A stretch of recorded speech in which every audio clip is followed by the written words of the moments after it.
Today's story is called Turk and Runt. It's written by Lisa Wheeler, and the pictures are by Frank Ansley. Turk and Runt. Turk's parents were so proud of him.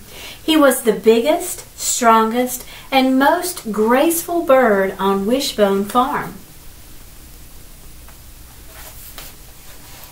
"He's a dancer," said his mother. "He's an athlete," said his father. "He's a goner," said his brother Runt. But no one ever listened to Runt.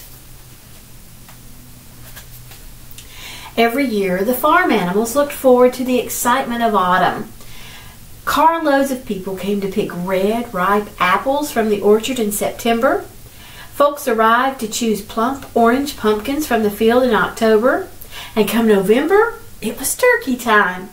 One by one, the fattest, roundest turkeys were chosen. "Chosen for what?" asked Turk. "To be the lead dancer in Swan Lake," said his mother. "To play in the Thanksgiving football day game," said his father. "To be roasted and gently basted," said his brother Runt. But no one ever listened to Runt. So every morning in November, the family watched Turk practice his dance steps. 1, 2, 3, lift. And every afternoon, the family watched Turk practice his football moves. 16, 23, 47, hike. "He's getting stronger," said his mother. "He's getting bigger," said his father. "He's getting juicier," said Runt. 2 days before Thanksgiving, Madame Waddell, the famous ballet instructor, arrived at Wishbone Farm. She came to choose a turkey. "An audition," Mother squealed. "It's your time to shine. Go out there and shake those tail feathers." Turk gracefully danced to the front of the barnyard. He leaped, he spun, he twirled and whirled. He did a triple somersault and landed in a split. "Look at the size of those drumsticks," said Madame Waddell. "That is a beautiful bird." Mother beamed. Father puffed out his feathers with pride. Runt puffed out his feathers too. Then he threw himself on the ground. He flapped, he flopped, he hissed and sputtered. He gobbled like a maniac as he chased Madame Waddell out of the barnyard. "Sacre bleu!" screamed Madame Waddell. "These birds are crazy!" Then she drove far, far away from Wishbone Farm.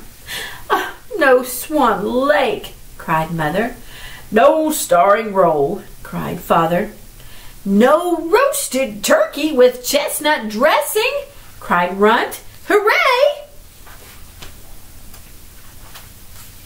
The day before Thanksgiving, Coach Giblet of the Crow City Corn Shuckers came to pick out a turkey.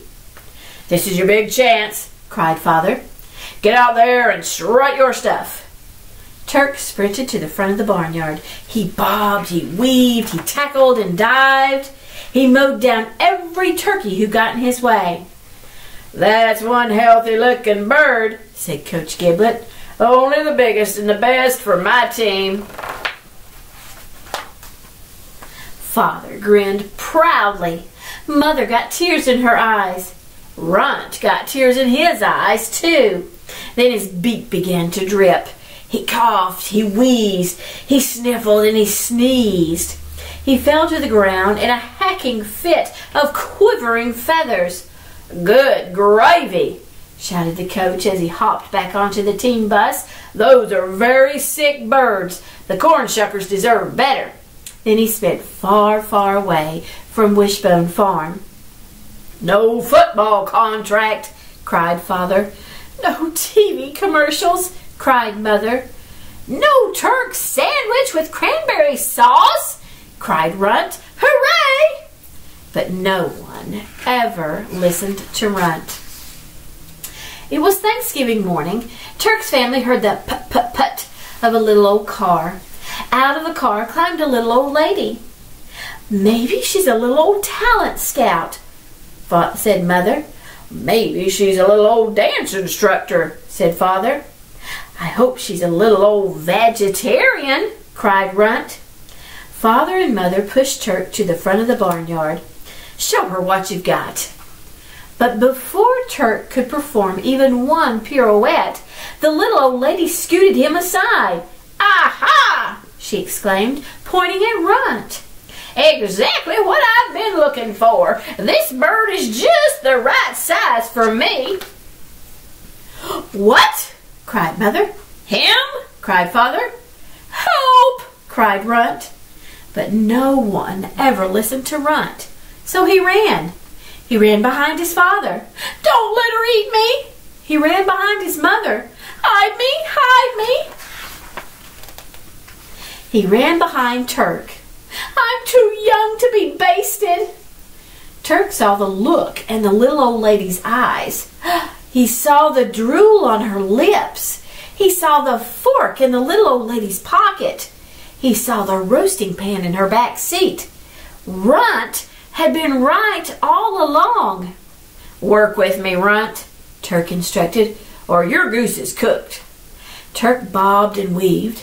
Runt flapped and drooled. Turk leaped and twirled. Runt coughed and wheezed. Runt gobbled like a maniac while Turk dived down and tackled the little old lady's shoes. Stuff and nonsense, cried the little old lady, climbing back into her car. I wouldn't eat these birds if they were the last turkeys on earth. That day, as the family feasted on corn and alfalfa, they had much to be thankful for. I'm thankful that we're all together, said Mother. I'm thankful for 2 brave sons, said Father. I'm thankful for such a smart brother, said Turk. We're not out of the woods yet, Runt warned. Come December, folks will begin planning their holiday dinners. Dinners that include stuffing, said Mother. Dinners that include gravy, said Father. Dinners that include me? asked Turk. Over my feathered body, Runt said. We're not plucked yet. I have a grade A plan. And this time, everyone listened to Runt.